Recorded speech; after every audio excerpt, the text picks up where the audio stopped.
Good morning. This is Dr. David A. Paget. This is World Regional Geography 1010, Section 98B, Spring Semester 2021. Today is March the 8th. So I'm going to start to share my screen now, and let's get right into today's activities. So we're going to start off today with some housekeeping activities activities, and then we're going to go right into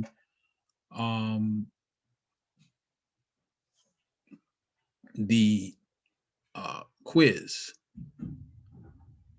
the Unit 1 quiz. And then after that, we'll start the lecture on the human geography of North America. So the quiz, of course, is going to focus upon the physical geography of North America, and then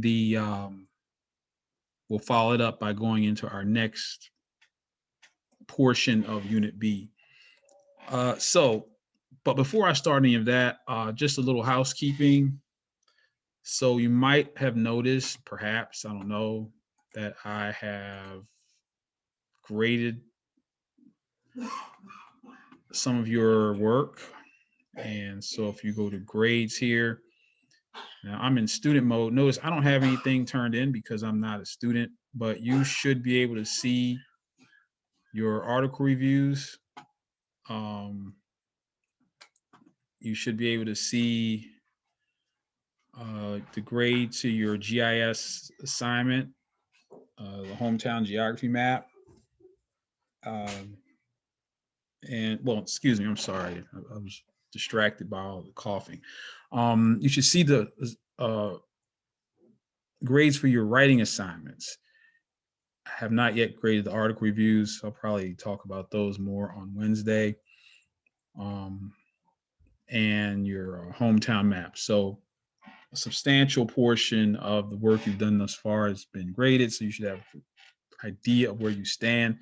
The Unit A exam should be graded by next Monday. So by next Monday, which is essentially the midterm of the semester, you should have a pretty good idea of where you stand in this course. For the most part, you all are keeping up with the work, and I advise you to do that. Do not get phased or discouraged by whatever grades you're getting on the exam, or even if you didn't turn the exam in. The goal or the mission is to just keep working. If you continue to work, you should be okay. If you quit, then that's a guaranteed failing grade in this class. So just do not quit. Keep working, keep your head down, ask questions, pay attention, watch the recordings, keep moving forward, and you will be okay. Meaning you will get an A or B or a C in this class if you keep working. If you quit, well, then we know what that means. So if you have any questions about your course standing at this point, just let me know. So that is the one housekeeping matter for today. Next, let's move on into the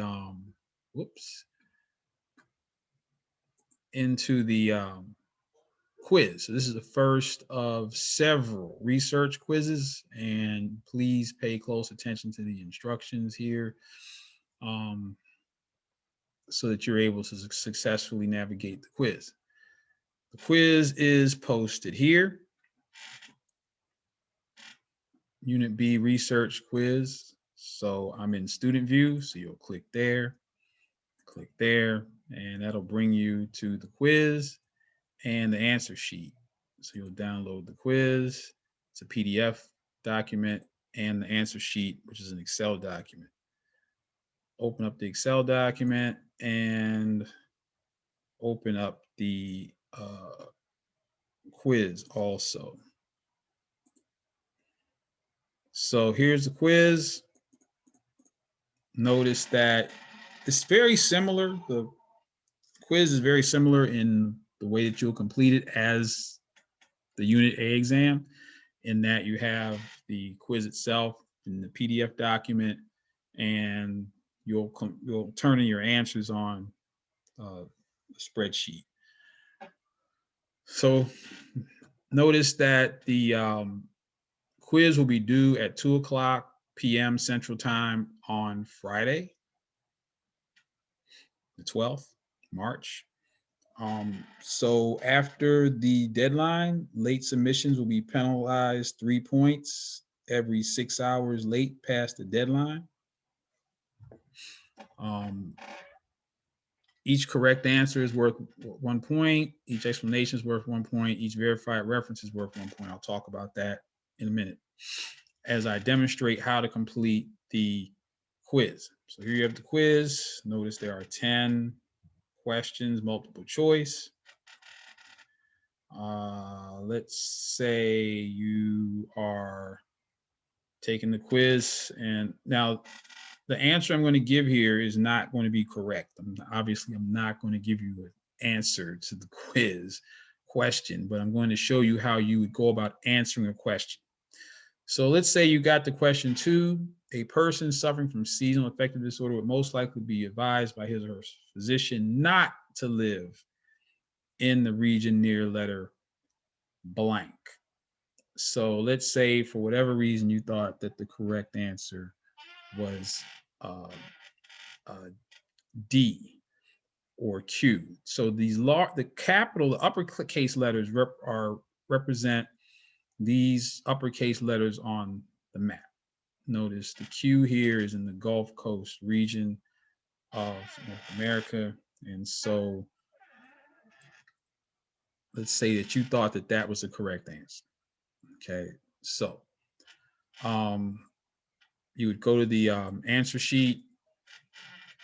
Of course, you first put your name, first and last name, and your T number here.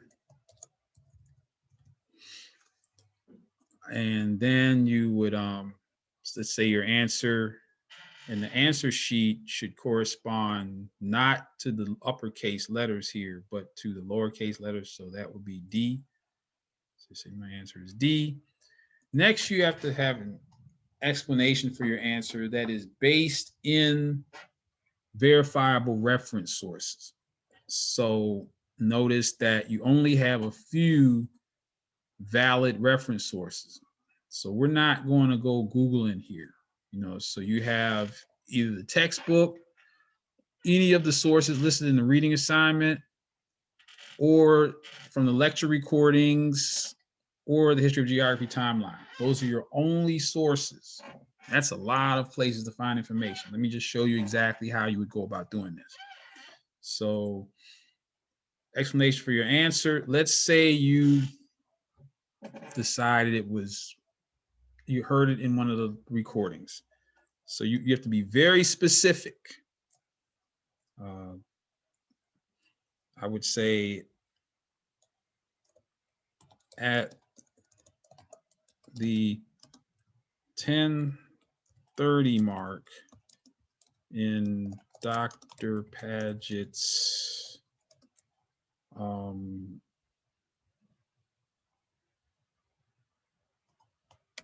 lecture, Physical Geography of North America, 3/1/2021, he mentioned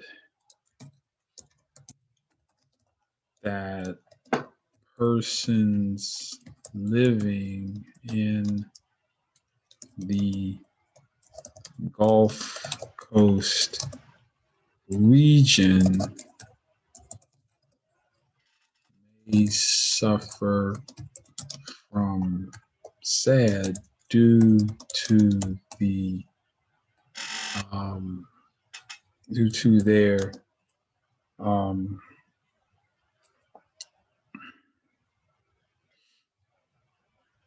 concerned or due to their being overwhelmed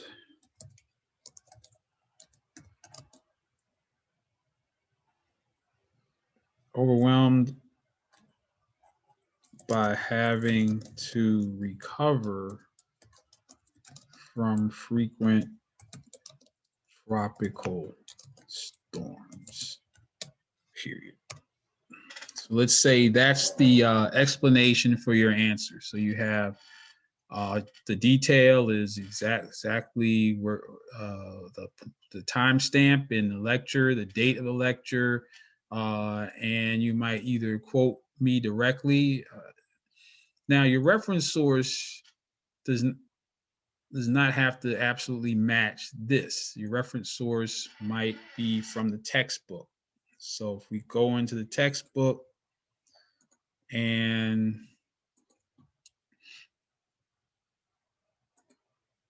let's say you search for hurricane as a keyword, let's see what we come up with. Lots of information about hurricanes. And so here, there's a reference made specifically to Hurricane Katrina. And so here you have, in your reference, you could say,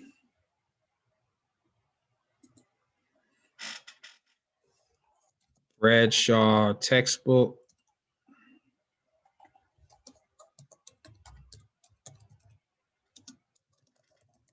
figure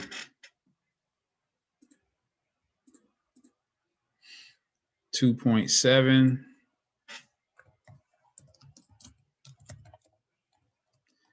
a remote sensing image of Hurricane Katrina. And that would be your answer to, well, actually, this would have been question 2, right? Sorry about that. Put this in the right place. So that would be your answer to question 2, just like that. Now, each question, if you notice, is worth 3 points. And so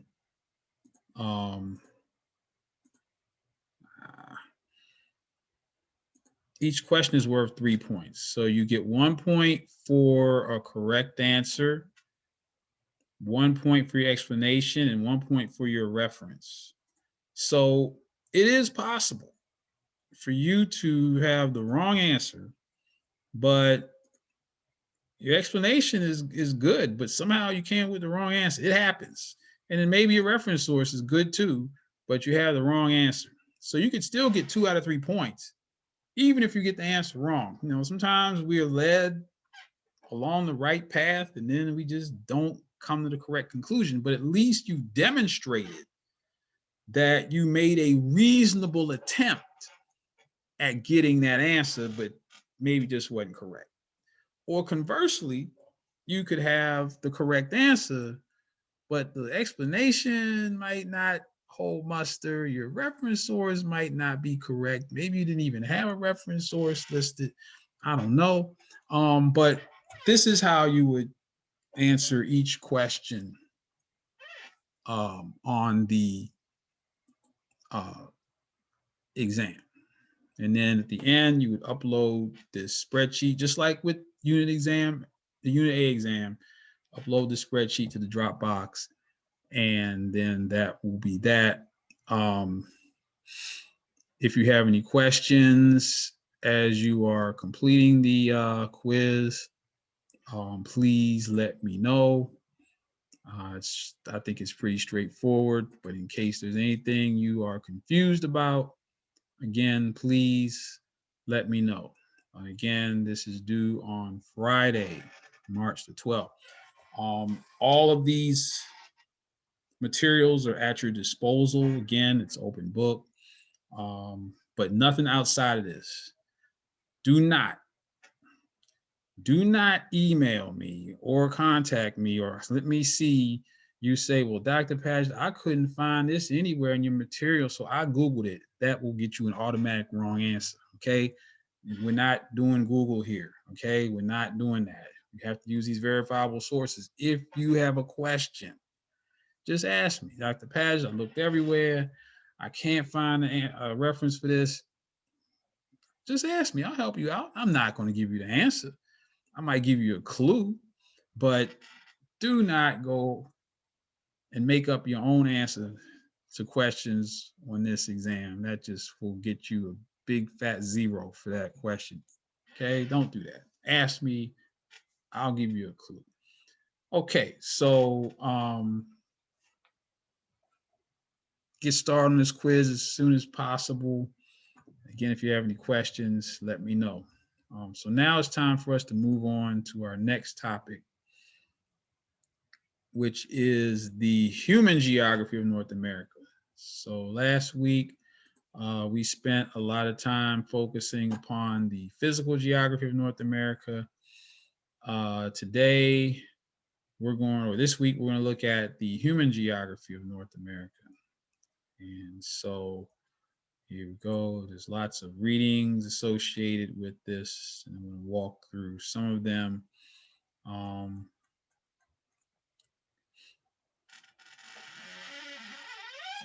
And so let's start off with the textbook. And so the textbook covers North America in chapter 12. And so we're going to go straight to figure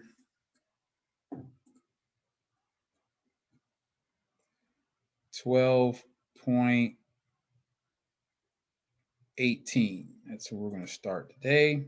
And so figure 12.18, as you can see, is a graph showing the various times of entry for all the various nations and origins of individuals who immigrated to this country, or immigrated to North America, but in this case, we're focusing upon the United States of America for right now. Now, this flow of immigrants from places outside the United States, some of it was voluntary. Obviously, we know that some of it was involuntary. Some people were already here, the Native American populations. And so this phenomenon known as the United States of America, maybe to some degree Canada, is very unique in the course of human history in terms of governance and in terms of the relationship between nationhood and ethnicity. We're a nation of all kinds of ethnic groups, and that ethnic or that DNA stamp, if you will, has nothing to do with the land. There's no connection to it. Whereas if you go to other parts of the world, there's a direct connection between one's ethnicity and one's nationhood. Later on in the course, we'll learn about places where who you are in terms of your DNA is almost directly related to your nation status, right? That's not the case here. Your DNA has nothing to do with your citizenship in the United States. It has nothing to do with it. As a matter of fact, we have our national motto says who we are. E pluribus unum. From many one. From many one. So all these people from all over the world literally came to this one place and established a nation that has no connection to their ethnicity. A lot of people didn't think it would work. Sometimes the United States is called the grand experiment. This isn't like this country is not very similar to most places in the course of human history. We formed at a time when there was traveling internationally was relatively easy compared to other times in human history.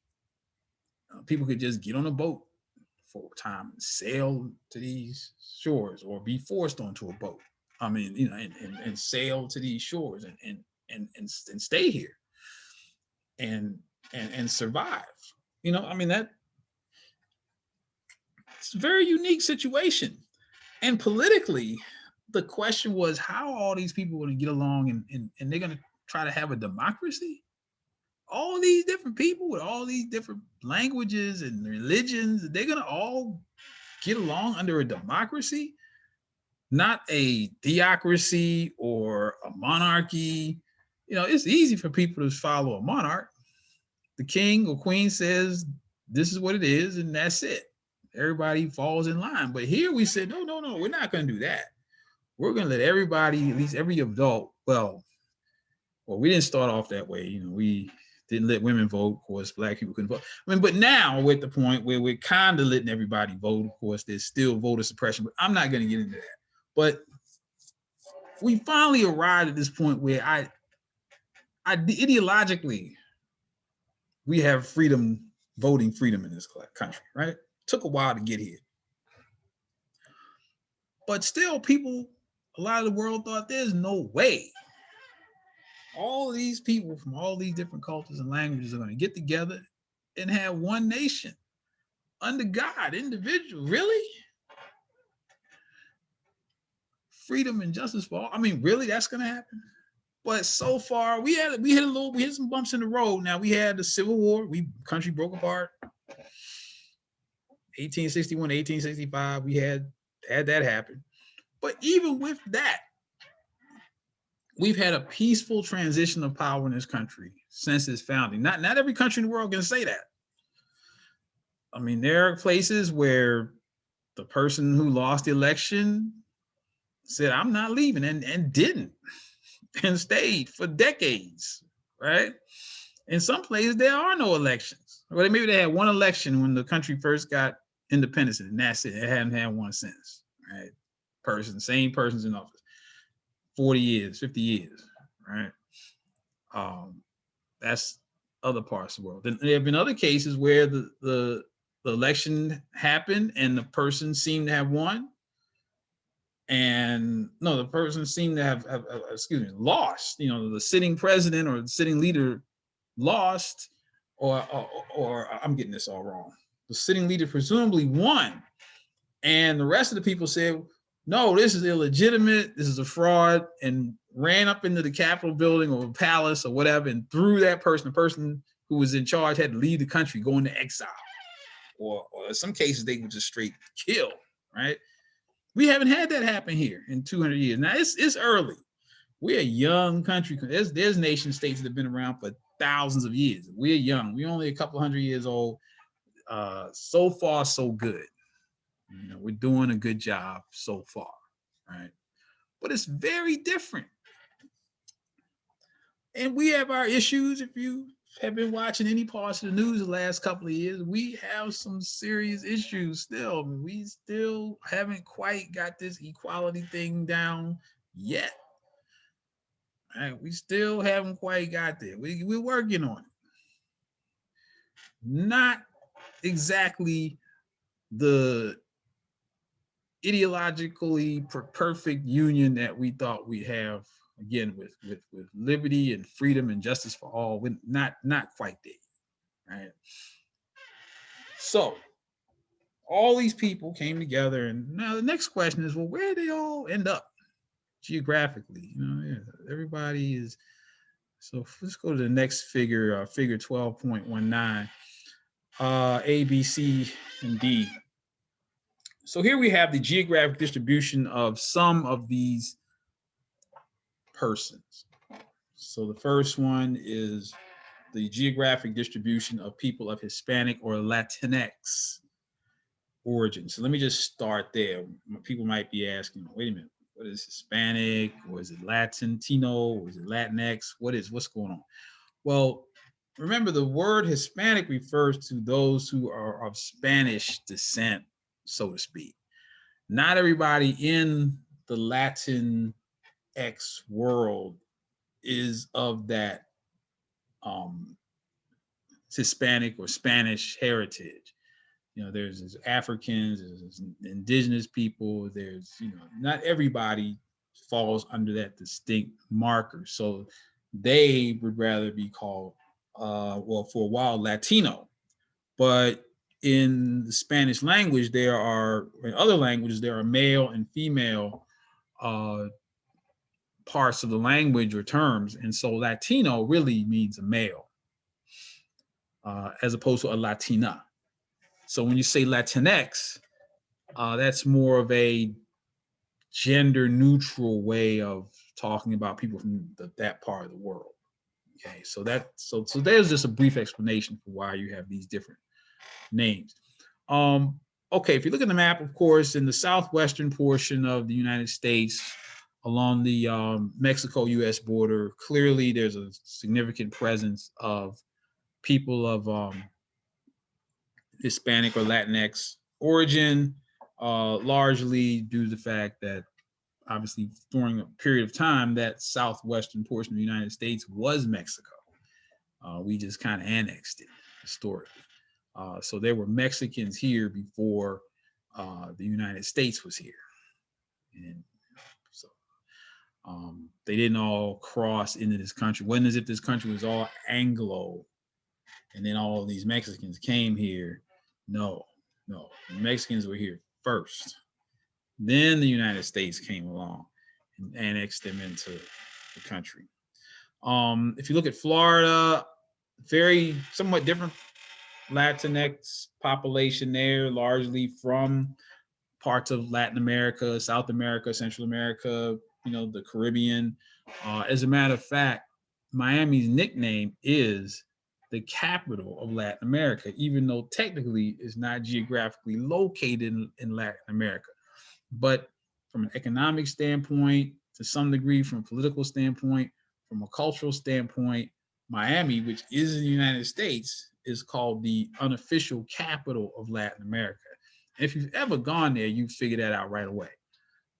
There's all kinds of enclaves. There's Little Havana. There's Little Haiti. There's just various neighborhoods that have a very specific cultural marker, if you will. There are places in Miami where nobody is speaking English. They're not going to speak English. And they're looking at you like, why aren't you speaking Spanish? No habla español, señorita? And so very different. And so when we get up in the East Coast megalopolis and in the large urban centers of the Midwest, and we see, other representations of the Latinx population in the United States. Let's move next to figure 12.19b. And so here we have Black population or African American population. Notice that there's a large concentration of African Americans in what we would call the South. Still to this day, about 60% of African Americans live in the South. That is down from 90% around 1900. There has been a change. We know historically why African Americans are largely in the South. However, through various migrations, we have moved to places in the megalopolis region, East Coast megalopolis, and of course in the large urban centers of the Midwest, and toward the western portion of the United States, California, and so on and so forth. I'm going to come back to that in a few minutes. Next, we have, of course, the Asian population. And Asian is a very broad term. Obviously, when we think of Asians, we think of Chinese, Koreans, Vietnamese, so on and so forth. But Asian also applies to people from the Indian Peninsula, India, Bangladesh, Pakistan, and probably you could even say into other regions of the northern Asia and so on and so forth. So Asia is a very it's a blanket term, very sometimes a very interesting definition that I don't have time to go into.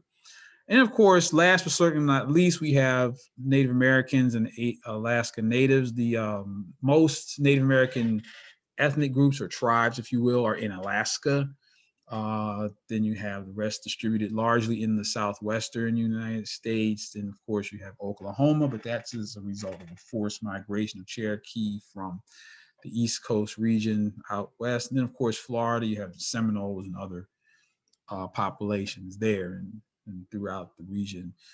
So the geographic distribution of various ethnic groups in this country makes it a very interesting place. So for example, you can travel to California and go to San Francisco, and it's very different from here in terms of demographics. You might at some time today feel as if you were actually in Beijing or actually in Tokyo. The Asian population, Far East Asian population is very dominant there. Nothing like it is here. You might find one or two Asians and there might be certain parts of town. So maybe perhaps say in Atlanta, if you drive out Buford Highway, you'll see a heavy presence of Koreans, right?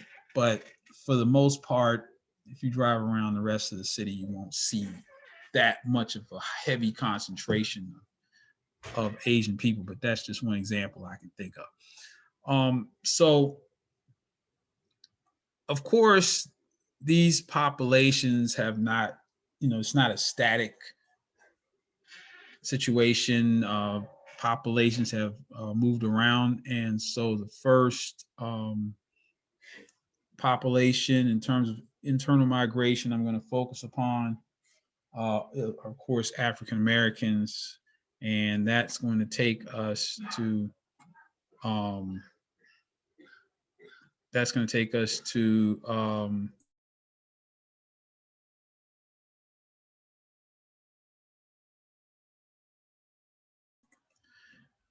that's going to take us to the next figure, which is figure 12.20, 1220. And this is a map. First map we're going to look at is a map of internal migration. So that's what this, so these maps are not immigration maps. These are internal migrations, movements of people inside of one place, in this case, North America. So this map here also represents a new kind of map that I'm going to put in the chat, a cartogram. Oops.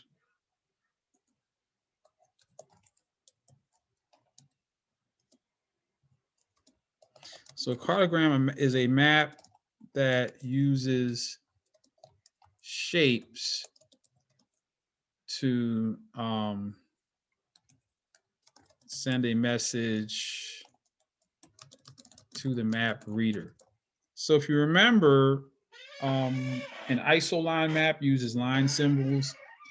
A choropleth map uses color area symbols to convey a message to the map reader. A cartogram is a map that uses shapes to convey a message to the map reader. And so you can see here, in this case, the shapes are arrows. These purple arrows represent movements of African American people internally throughout the United States. And you can see that these purple arrows going from south to north that have 1900s on beside them represent the Great Migration period. And so in your reading, you have a very good resource called the African American Migration Experience website. is a very, very neat resource that tells the story of African American migrations uh, uh, over time, at least since the establishment of populations from large from Europe to the Western Hemisphere, and of course, we know what happened with that. So this resource breaks the Great Migration of Black people from the South to the North into two sections. So there's the Great Migration. So the Great Migration took place at first following emancipation. And so there were a variety of factors or a variety of reasons for Black people leaving the South that should be pretty obvious. Um, so in the chat, I'm going to add a couple more definitions or, or, or terms. And those two terms are pull factors and push factors.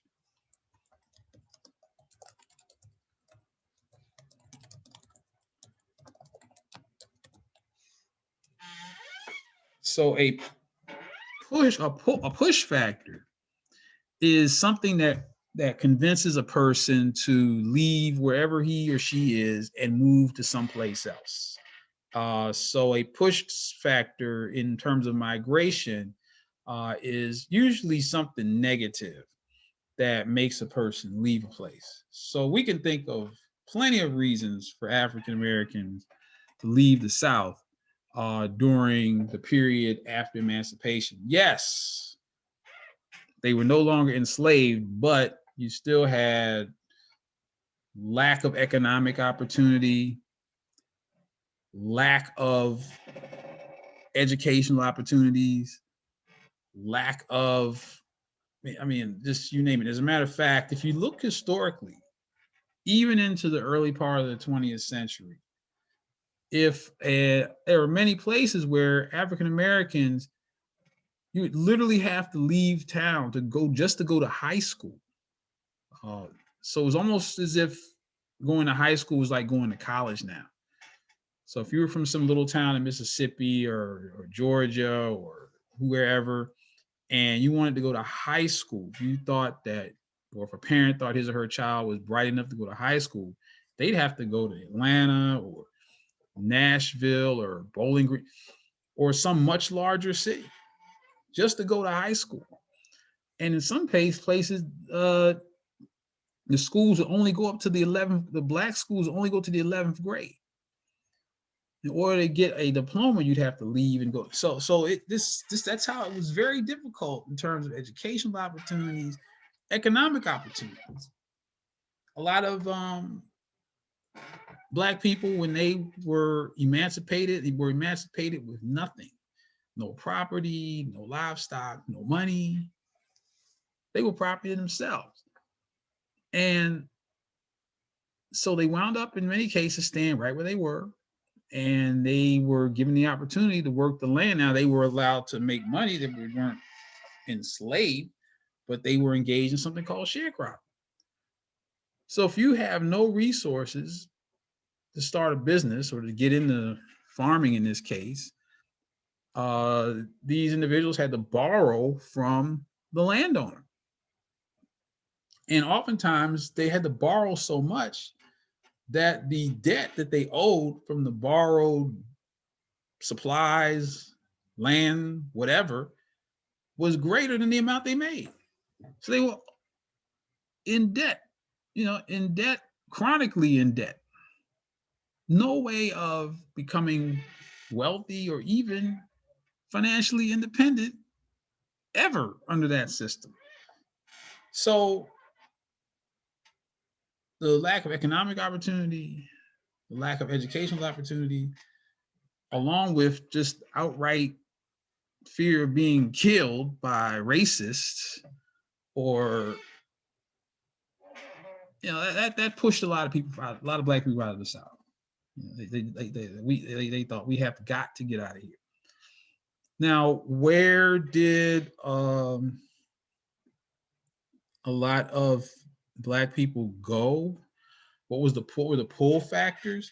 Well, if you notice, a lot of Black people are centered in the large urban centers in the manufacturing belt and megalopolis: Pittsburgh, Pennsylvania; Cleveland, Ohio; Chicago, Illinois; Detroit, Michigan; Philadelphia, Pennsylvania; Baltimore, Maryland, and so on and so forth. So in the early part of the 20th century was the burgeoning Industrial Revolution. We started to see manufacturing begin to become much more prominent, uh, as opposed to the historically agrarian economy that the United States was based upon largely. Uh, we started to see more and more manufacturing, which required labor.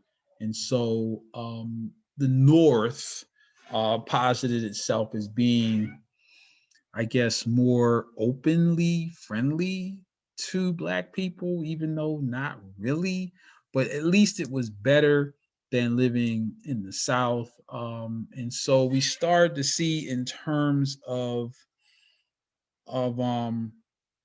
economic opportunity, a lot more opportunity in the North than in the South. And in a variety of economic sectors. We go back to the textbook,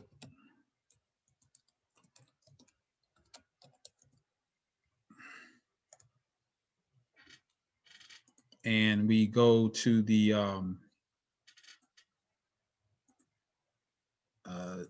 chapter 2.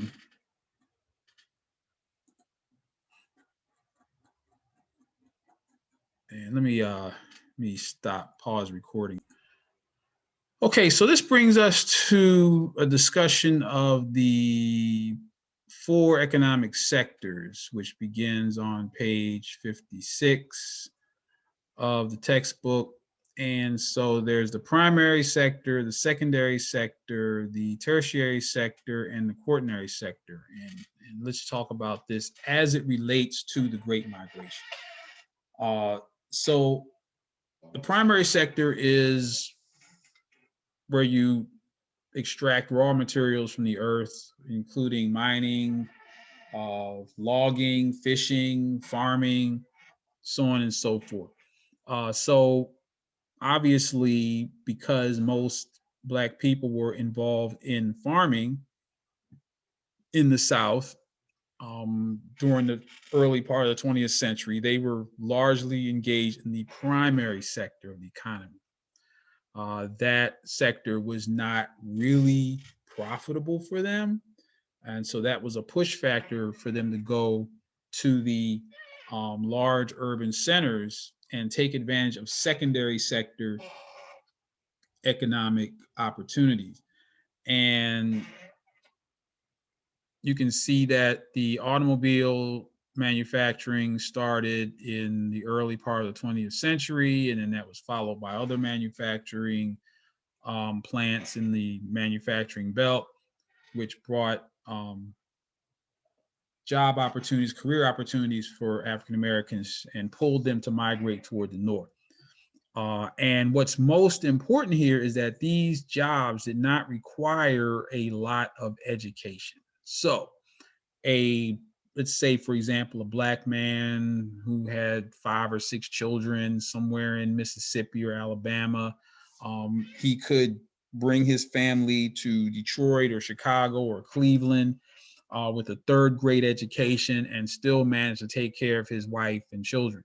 As a matter of fact, beyond that, at some point he might have paid for his wife to go to college and become a teacher. And so in many African American communities, the middle class, this burgeoning middle class, was made up of a man working in a manufacturing plant and a woman working as a teacher. So this is these people were able to develop some form of middle class existence, even with a man having a minimal amount of education, just a strong back, able to work with his hands, able to be trained, and you could have a reasonably decent life in one of these northern cities, maybe even not at this point, maybe buy a home, but eventually.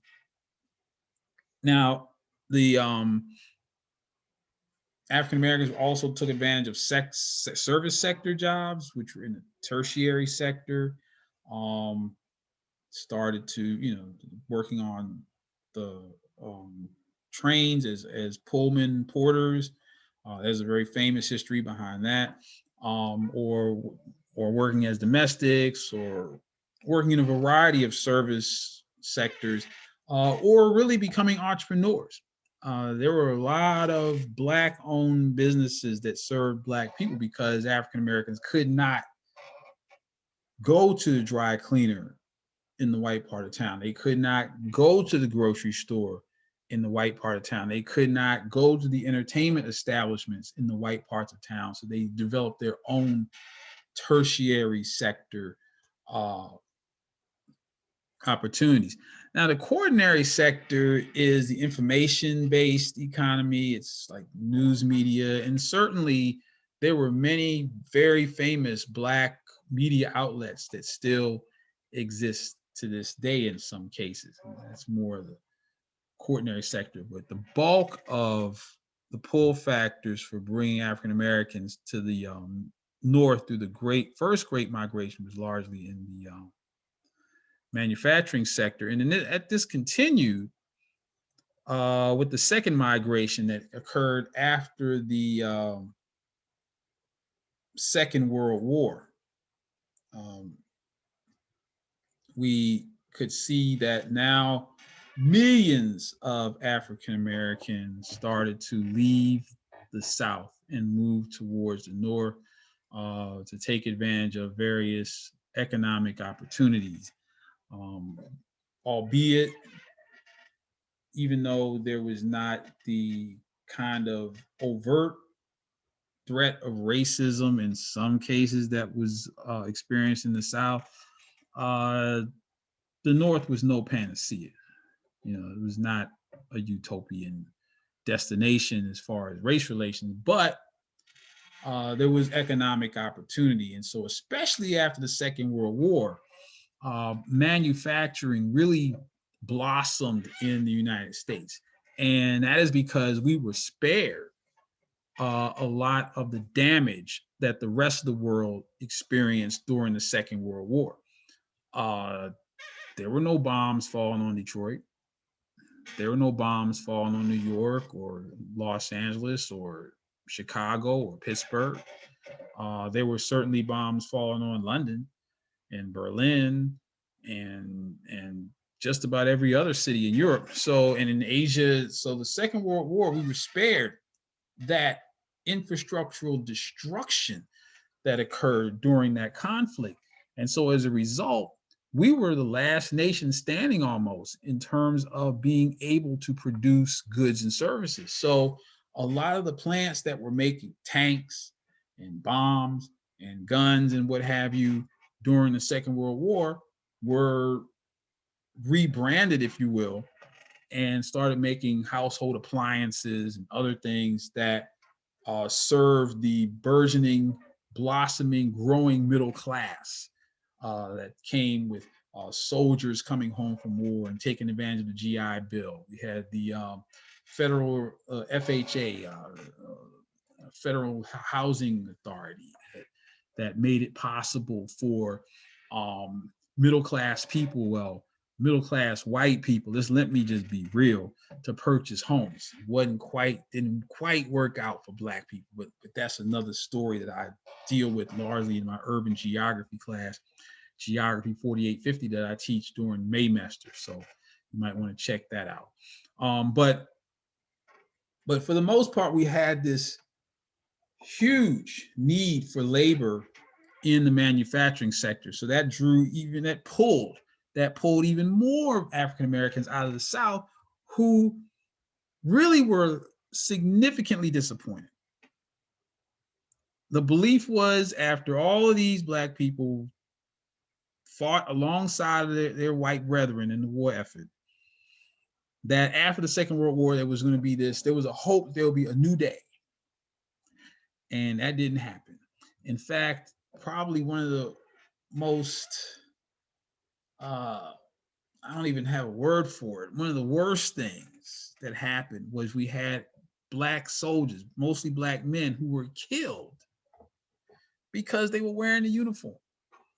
You can go back and look at the history of Black men who fought for this country in the Second World War, put themselves in harm's way, came back and were killed by racists or injured by racists who saw these Black men wearing the United States Army uniform.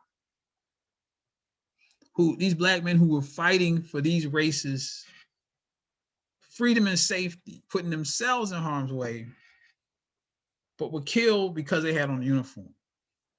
You had Black soldiers who fought on the front lines in Korea, only to come back here and have to sit on the back of the bus.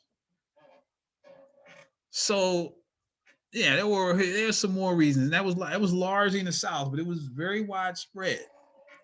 And so we didn't have this post World War II kumbaya, we love everybody. No, it was business as usual for Black people, especially in the South. So a lot of Black people still really moved to the North. Now we had this expansion of the middle class in general. You had an expansion of this Black middle class. Again, without the necessity for a man needing a great amount of education. So again, he could go find a job in the plant, third or fourth grade education, and take care of his family, his wife and children as a Black man. But unfortunately, things changed. So if we go to this next reading,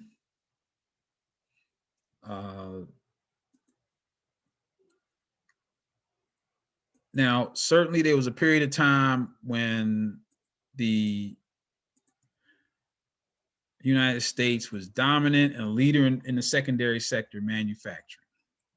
Japan was nuked. China was in disarray. Korea was in disarray. Europe was bombed to bits. So the United States, for a period of time, from the 1940s through the 1950s into the 1960s, experienced great prosperity, largely built on the secondary sector in manufacturing. But throughout that time, the rest of the world started to slowly recover and catch up, until we got to about the 1970s when Japan was back. China, after the death of Mao Zedong, decided to become much more involved and engaged economically on a global scale. Before the death of Mao, China was largely isolated, right? They were largely isolated economically, politically, but they decided, those who came after Mao said, we're going to change. And we know now that China is the manufacturing giant in the world. All these electronic devices, they're all made in China. India, other parts of the world, Korea, Singapore, all these other parts of the world that were not competitive with the United States, all of a sudden became competitive. So what happened? Well, the biggest thing that happened was that they meaning other parts of the world, provided cheaper labor than the United States. So, for instance, I'm just guessing, probably back in the 1960s and 70s, and this is a long time ago, people in these manufacturing plants were making incomes into the $18 per hour, $19 per hour, $20 per hour, which was pretty good back then. Able to buy a home, able to establish a middle class lifestyle, send your children to college, even if the parents weren't able to go, they were able to send their children to college. All this was happening, based upon this secondary sector economy. But labor is the most expensive cost of doing business. You know, if you ever own your own business, labor will cost you, people, human capital will cost you more money than anything, right? So when China and Japan and Korea came along and said, you know what, Ford Motor Company or whoever, whatever manufacturing company is in the United States, you don't have to pay our workers 14, 15, 16, $18 per hour. Provide them with the pension, provide them with the health care, dental plan. You don't have to do that. As a matter of fact, in China, right now, these phones that you run around with, people might be paid $5 per day, not per hour, per day for making these phones in China somewhere, right? Now, for Apple, that's a gold mine. Oh, $5 a day? Let's move a plant. Let's put all our factories in China. That's what's happening. So what happened to the people working here in the United States? Well, guess what? They lost their jobs. So as you can see in this graphic, this is just one city. This is just Philadelphia. There were about almost a quarter of a million manufacturing jobs in Philadelphia in 1970. 35 short years later, almost all those jobs are gone. And it's not just jobs. These are families. Somebody that had that manufacturing job was supporting a family. When that person lost that manufacturing job, what happened to the family? What happened to the children? What happened to the home? What happened to the ability to pay bills? What happened to the ability to pay their mortgage? Right? So the dream, the great destination that afforded these manufacturing jobs to everybody, that the rug started to get pulled out from under them. Now, obviously, a lot of these people were African Americans. And so what makes matters worse is, remember, a lot of people who were employed in these manufacturing jobs didn't have a whole lot of education.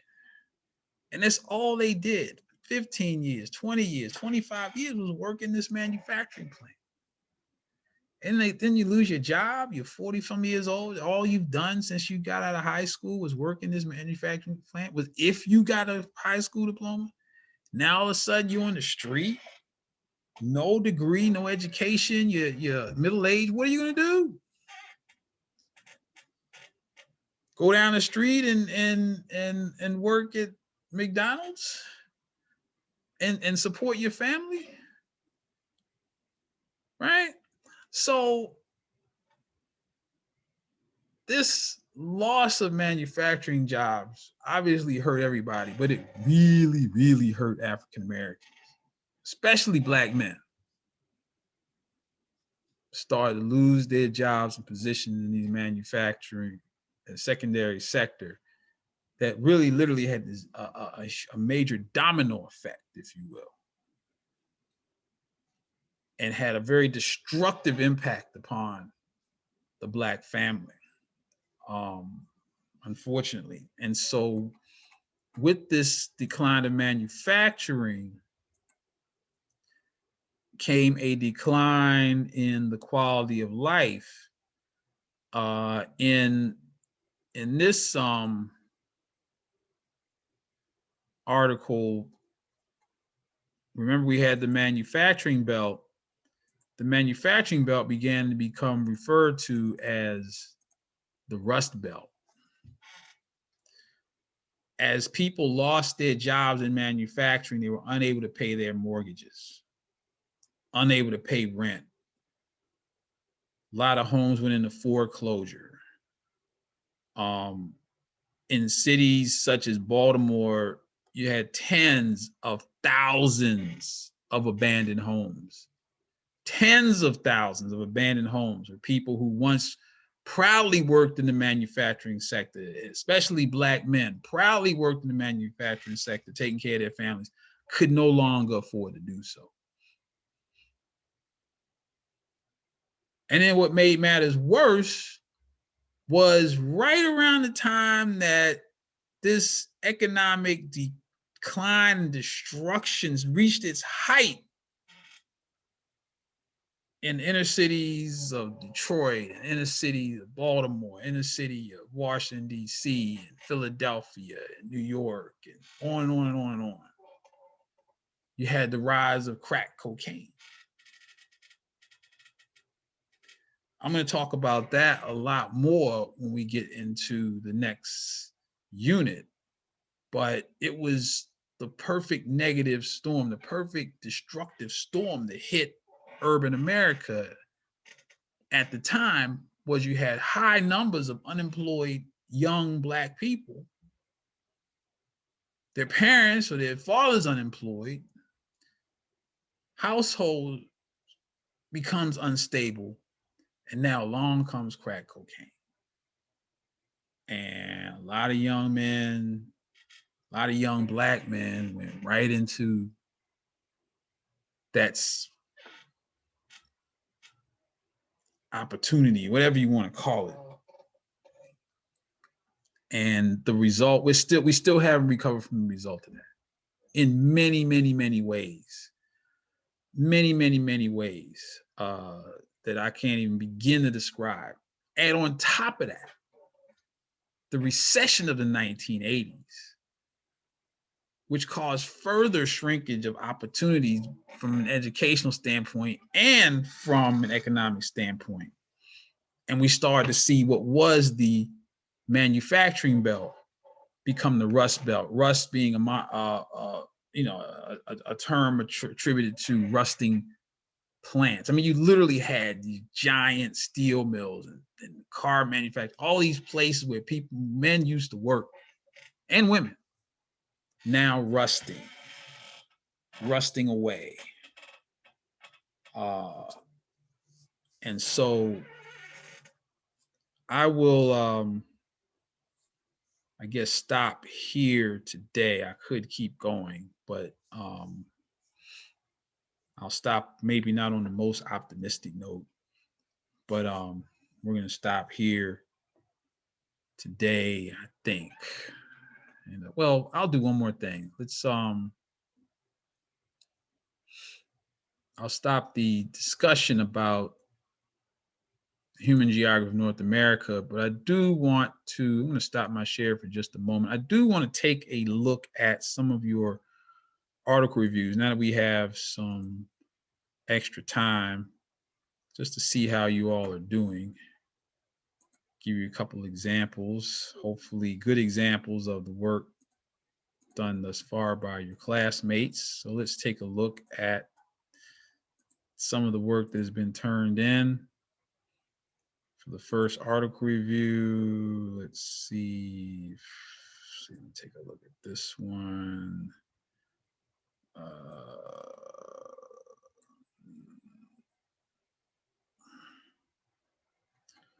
Well, let's look at a different one.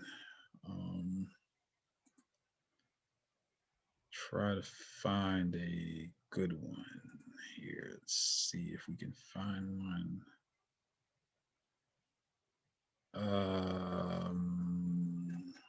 Okay, let's try to find a good one. Okay, I only got 2 more shots at this. All right, hopefully this is a good one. Okay, this one looks good. Yep. Okay, this is the best one I've seen so far. So I'm going to share my screen in a moment. Okay, so as you all know, you have article reviews due each week. Share my screen. So here is Bria Brooks's article review. Notice she has article number 1, her name, date, her major. She properly cited the article. I don't know what format this is, but she has a citation here. Her article is entitled, Did You Find the World or Did You Make It Up? Okay. And very good job here. She made sure that in her summary, she connected her article to geography. Okay, so that's very important in your summaries, that you, if the article doesn't, I don't know, if this article does not, blatantly or directly say it has anything to do with geography, perhaps. Well, yeah, I guess it does in a way, but she really hammered home the point and made the connection between the article and geography. Then she connected the article to her career goals. She found an internship on the Handshake website, and she included the link to the internship. And then her keywords here, very good here. The only thing that is missing is a reference to the textbook. So somewhere in here, she should have had a reference to the textbook that said perhaps, let's see, maybe I can, let's see. And the reference from the textbook to the textbook could be just about anything. So remember earlier, just a few moments ago, we mentioned that the tertiary sector, or excuse me, the quaternary sector includes media and internet as part of the quaternary sector as a relatively new economic sector. So she could have simply added that on page 56 of the Bradshaw textbook, the that media is referred to as being part of the quaternary sector of the economy. And that could have been one sentence that she could have added somewhere in here in the text as her textbook reference. And that would have been that would have made this a perfect article review. Let me see if I can find another one. Let's see. Got my share just 1 minute. Let's see. Oh, so we have.